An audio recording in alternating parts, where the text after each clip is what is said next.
ተነስልን ሁሌም የምናገረውና የምናወራው ስለ አንድ መሰረታዊ ነገር ብቻ ነው። ይሄም ቤት ስለመግዛትና ስለመሸጥ። እርሶም በውቢቱ ባህር ዳር ጣናዋ ገነት በነፋሻማዋ መንደር ይህን የመሰለ አካባቢ ላይ ቤት መግዛት ይፈልጋሉ? እንግዲያውስ ምን ይጠብቃሉ?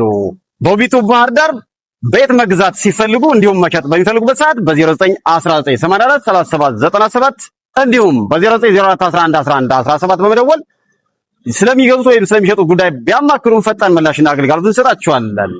ዛጉሻ ፕሮፐርቲ ባህር ዳር። ጤና ይስጥልን። በፍርድ ቤት በነጻ ስምዎን መቀየር እንደቻሉት ሁሉ አሁን አዲስ በቀየሩት ስም ንብረትዎን ለመቀየር ለማዞር ምን ያህል እንደሚያስከፍሎት ያውቃሉ?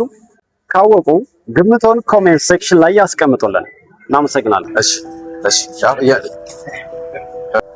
11 ሚሊዮን የመጨረሻው ዋጋ 11 ሚሊዮን ነው የሚለው። ዝሮ ግን በሻጭ ደንበኛ ጋር እንትን ማለት ይችላል፣ መደራደር ይችላል።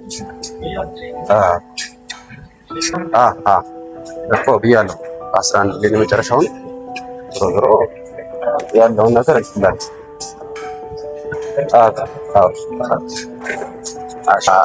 11 ሚሊዮን የመጨረሻው ዋጋ 11 ሚሊዮን ነው። ዝሮ ግን በተጨባጭ በአካል ስመጣ ሰውየው ጋር ትደራደራለህ ትችላለህ። ደንበኛ ጋር 11 ሚሊዮን ነው የመጨረሻው መሆኑን ደንበኛ ጋር ትደነጋገራለህ፣ ትደራደራለህ።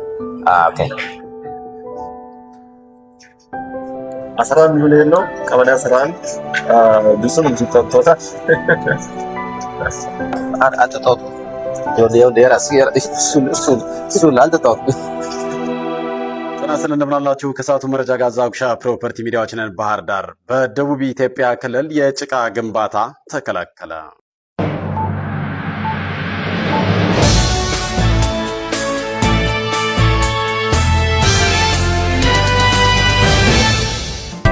ላይ ተፈጻሚው የሚሆነው በአንድ ክልል ነው ቢባልም በቀጣይ ግን በሁሉም ከተማ አስተዳደሮች እንደሚተገበር ተነግሯል። ደቡብ ኢትዮጵያ ክልል መንግስት የከተማና መሰረተ ልማት ቢሮ ከተሞችን ለማዘመን ከአካባቢ ጥበቃ ጋር የተመጣጠነ አረንጓዴ ኢኮኖሚ ለመገንባት አዲስ ጥብቅ መመሪያ አስተላልፏል።